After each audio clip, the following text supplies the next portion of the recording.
Oi, turma, do livro Quem Ama Educa, Isamitiba, parte 1, Educação como vive a família hoje, capítulo 5, Gente gosta de gente. No texto, Infância, aprendendo com os outros. Ainda bem que os bebês nascem totalmente dependentes dos pais e prontos para aprender. O que aconteceria se uma criança já nascesse falando com valores sociais? Talvez não aceitasse o nome que lhe escolheram com tanto cuidado, ou se expressasse numa língua incompreensível para os pais. Assim como elas aprendem o idioma, absorvem também os costumes e os padrões de valores. Não é porque o bebê não sabe o que é fumar ou brigar que tais comportamentos podem ocorrer na frente dele. A criança é muito sensível aos efeitos da nicotina que ela absorve passivamente. As brigas transmitem emoções negativas que ficam registradas na memória vivencial, mesmo que o bebê ainda não esteja amadurecido neurologicamente para ter memória consciente.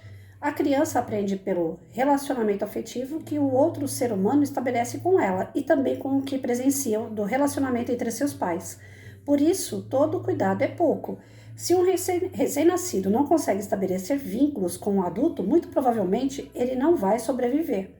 Esse fenômeno foi estudado pelo psicanalista e pesquisador da psicologia infantil René Spitz, que acompanhou bebês hospitalizados e manuseados por várias enfermeiras. Eles entravam em depressão, não se alimentavam, perdiam peso e não se desenvolviam. Spitz chamou o quadro de depressão analítica, que pode evoluir para o marasmo e até chegar à morte. Crianças precisam brincar com crianças, tanto faz se os meninos ou as meninas, as diferenças de gênero não têm importância. Esse é um alerta necessário no momento em que o número de filhos diminui bastante em relação ao das gerações anteriores, e há muitos milhares de filhos únicos no Brasil. Apesar de as crianças divertirem muito com os adultos, a convivência somente com eles, por mais preparados que sejam, não é o ideal, pois não oferece referência sobre elas mesmas. É através do convívio com outras crianças que elas se veem, trocam olhares e se identificam, formando uma autoimagem de si mesmas. As crianças adoram comerciais de televisão, até mais que desenhos animados infantis, principalmente se houver crianças em cena. Movimentos, vozes, lugares, músicas, coloridos, alegres e bonitos, feitos para agradar os telespectadores e lhe vender tudo, prendem sua atenção. Os desenhos e os bichinhos de pelúcia, com forma, olhares, expressões faciais e movimentos de gente fazem sucesso com as crianças porque desde cedo eles gostam de gente. Crianças maiores costumam brincar no corpo a corpo, até mesmo brincar de brigar. Estão se avaliando, formando padrões comparativos com outros do mesmo tamanho. É bastante comum uma das crianças exagerar na força e a outra sentir-se atingida, reagir. Ah, é? É para valer? Agora você vai ver. É partir para a agressão. O limite entre a brincadeira e a briga fica rompido. Bom, vamos lá. A questão da infância, aprendendo com os outros. Então, é necessário que a criança ela tenha contato com outras crianças, né? Então, pode ver a diferença bem clara entre crianças que estudaram em creche, né? Passaram sua vida em creche, e crianças que foram desenvolvendo dentro de casa, e principalmente sozinhas, sem outra criança em volta, né? Aquelas que estão na creche, elas caem, elas rolam, elas se sujam, elas dão risada à toa. A criança que é tratada sozinha dentro de casa é aquela criança mais tímida, mais fechada, é aquela criança que não aceita brincadeira. Se dão risada dela, ela já fala que estão bulinando, né? Se for para dar risada de alguém, ela acha que ela não deve, que é falta de respeito. Então ela fica muito trancada no mundo dela, só ela, videogame, só ela, televisão, só ela e os pais, com aquele negócio do comportamento, isso pode, isso não pode. Então a criança fica fechada numa redoma, aonde lá fora, quando ela tem que se desenvolver no meio dos outros, ela não consegue. Ela se torna uma criança sozinha. Prazer, Patrícia, né? Patrícia foi criada dessa forma. E a gente só dá aquilo que a gente tem, né? A referência que eu tinha até então é que os meus alunos são meus. O meu filho é meu. Então, dentro daquela caixinha, daquela forma, lembra que a gente falou aqui que a forma era redonda, quadrada, retangular, e você forma de acordo com a sua forma? O padrão que eu fui educada eu eduquei, né? Eu não consegui ter um meio termo, porque o certo não é nem largar demais e nem preso demais, é o meio termo. Então, o meio termo eu não consegui.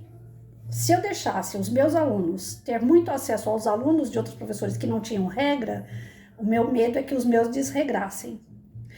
A mesma coisa quanto mãe. Se eu deixasse meu filho na rua, eu tinha medo que ele se desregrasse, que eu não ia conseguir puxar a rédea, né? Então, o meio termo eu não consegui achar, nem como mãe, nem como professora. Então, eu não tenho aqui moral para poder ensinar como que é o meio termo. Esse meio termo eu não tenho para dar, porque eu fui criada trancada dentro de casa. Para poder brincar na rua, minha mãe sentava na calçada, fazendo o crochê dela e olhando. Se ela visse que eu corria demais, Patrícia, corre menos. Se eu tava soltando pipa com os meninos e algum pipa tivesse encostando no meu para cortar, Patrícia, que ele vai te cortar, tira daí, né? Então, se eu ia pular corda, às vezes a criançada, na hora de pular corda, eles tem um momento que eles dão aquele pique, né? Aí na hora do pique, Patrícia, sai daí que você vai cair.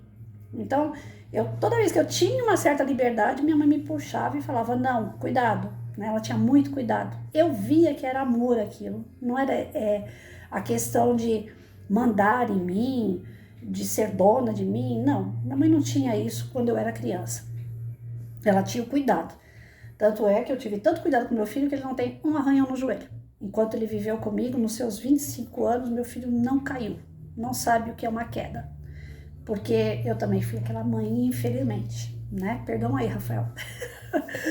Cuidado, cuidado, cuidado. Foi soltar pipa com o pai uma vez, chegou aqui chorando.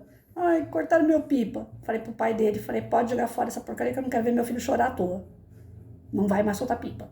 Comprei um skate pra ele uma vez, Rafael, vamos andar de skate aqui em cima da casa, no quintal. Caiu, mal de falar, né? Nem foi um tombo, mas perdeu o equilíbrio lá. Ah, não sei o que, joga fora isso. Vai que você quebra uma perna com isso daí, pelo amor de Deus. Depois pra ir pro hospital aqui é longe, né? Então, a gente, por receio, enquanto pai, enquanto mãe, a gente falha demais na super proteção. Então, hoje eu falo pro meu filho, quando eu vou mandar uma mensagem para ele, eu falo, me perdoa. Tem coisas que eu vou lendo, que eu vou falando assim, meu Deus, eu errei, né? Não podia ter errado. Então, a convívio com outras crianças. Quem é que meu filho convivia? Os meus alunos. Eu trazia alunos que eu sabia que eram bem comportados e falava, tá aqui, ó, pode brincar com esses, né? Quando ele escolhia alguma criança para trazer aqui, eu falo, cuidado com quem você vai trazer, né? Às vezes a gente traz uma pessoa dentro de casa achando que é para brincar com a gente, mas a pessoa vem para ficar de olho na casa da gente e tal. Então, eu amedrontei muito meu filho nessas questões. E eu não deixei ele aprender com os outros, né? Quando ele foi aprender com os outros? Quando se tornou adulto. Aí, da adolescência para o adulto. Aí eu já não tinha mais o controle. Aí eu já não sabia mais quem eram as pessoas que ele estava escolhendo para andar com ele. E aí, nessas escolhas dele, eu não tive como intervir. E aí eu também não sei se escolheu certo, porque desde criança era para ele estar escolhendo, mas quem escolher era eu. Então, eu errei nessa parte aí. Por isso que quando a gente vai estudar aqui, eu coloco muito o meu pessoal. Porque eu tô refletindo junto com vocês o que deu certo e o que deu errado. Vejam bem, aqui o livro tá dizendo pra gente o quê? Que para dar certo, criança tem que estar com criança. Criança tem que medir através do outro como ela é, né? Ela tem que se tornar um pouco competitiva até chegar nesse limite aqui. Como ele falou, né? Qual é a parte que vai até a brincadeira? Empurra, empurra, brinca, vamos brincar de lutinha, tal. E até aí é brincadeira. Naquela parte é pra valer, aí já não é brincadeira, aí já é a parte agressiva. Então é nessa parte que pai e mãe tem que intervir, mas até chegar essa parte, tem que deixar acontecer. Tem que deixar brincar de lutinha, tem que deixar brincar da forma que eles escolhem, como eles querem, lógico, norteando quando a gente vê que o negócio já não é mais brincadeira, é o pra valer, né? E não tem essa de, menino tem que brincar com menino, menina tem que brincar com menina. Não, pode brincar todo mundo junto. Eu sou na defesa, aí a Patrícia, não é o livro, não sei se o livro vai concordar comigo ou não, mas eu sou da defesa de dizer que menino tem que brincar de casinha com menina. E por que eu vou nessa defesa? Porque a gente vê um monte de homem soltando pipa até hoje. 50 anos, com a boca aberta e olhando pro céu. Enquanto menina, na hora que nasce, já pega e dá uma bonequinha de pano pra ela no berço. E ela já fica embalando ali, dormindo com a bonequinha do lado. Menina nasce sendo mãe. Menino cresce sem saber o que é ser pai. Aí quando o cara tá com 50 anos, ele tem filho e ainda não sabe como lidar com o filho. Porque ele ainda não cresceu, ele continua soltando pipa de boca aberta olhando pro ar. Então, essa questão do menina tem que brincar de casinha com menina, o menino tem que brincar de carrinho com menino, eu sou contra. Eu acho que tem que juntar. Na minha sala de aula, eu juntava o tempo todo em grupos grandes, meninos e meninas, tudo misturado. Eu tive um pai de uma aluna boliviana que ele falou para mim, a cultura deles é menina de um lado, menino do outro. Eu falei, desculpa, mas a cultura de vocês na Bolívia, porque no Brasil é outra história, e você tá no Brasil. E você tá em Itacoaxetuba, e você tá com a professora Patrícia. E a professora Patrícia não discrimina. Aqui é todo mundo junto e misturado. E aqui é todo mundo protegendo todo mundo. Eu coloco os meninos o tempo todo como protetores das meninas e as meninas como amigas dos meninos. Nas suas dificuldades, elas estão prontas para ajudar. Então, eu sempre trabalhei empatia, sempre trabalhei a socialização, sempre trabalhei a igualdade entre eles, que nem hoje, dia 20 de novembro, todo mundo, consciência negra.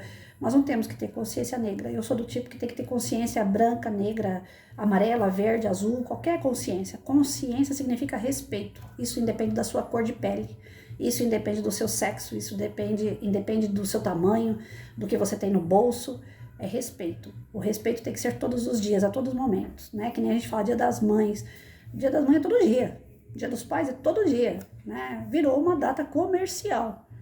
Você quer comemorar o dia da sua mãe? É o aniversário dela, o dia que ela veio ao mundo. Esse é o dia mais importante da sua mãe, né? Agora, o dia das mães, dia dos pais, tudo bem, a gente tá aqui no mundo, faz parte de tudo isso, mas não dê tanto valor a essas datas, dê valor à pessoa, né? Se você tem que agradar sua mãe, que agrade todos os dias. Se você tem que agradar seu pai, todos os dias. Que você tem respeito, é respeito todos os dias por todas as pessoas, independe de quem seja, se você gosta ou não gosta. Eu cansei de falar isso no meu trabalho. Se tem uma coisa, que a gente não precisa se apegar às pessoas no trabalho, não precisa gostar das pessoas no trabalho, mas a gente tem que ter respeito. Tá trabalhando junto, tem que ter respeito. Então, a infância, ela é a base para tudo isso. Então, na infância, você ensina respeito, empatia, socialização, você ensina que independente se é homem, se é mulher, o respeito entre essas pessoas é fundamental, o trabalho feito em grupo é fundamental. E eles juntos é que vão se construir enquanto ser humano. A gente vai pegando um pouquinho de cada um.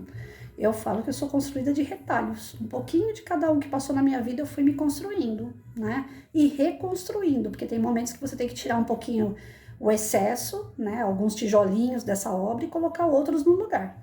Porque eles trincam, porque estraga, né? Então, a nossa construção e reconstrução, ela é feita diariamente pelas pessoas que passam na nossa vida. E a infância, ela é o fundamental, por isso que tem esse nome na educação, né? Ensino Fundamental 1, Fundamental 2 e o ensino médio, para depois chegar na graduação, pós-graduação. Então, nós somos feitos assim, gradualmente, de pouquinho em pouquinho. Mas esses tijolinhos do fundamental, eles são essencial, porque é a nossa estrutura para aguentar todos os outros que vêm depois. Então, na infância que a gente tem que tomar esse cuidado. Nem muito isolado, nem muito solto. É buscar o meio. Esse meio, infelizmente, eu não achei. Enquanto mãe, enquanto professora, eu falhei ali. Agora e você? Você consegue chegar no meio? Conta a sua experiência para nós.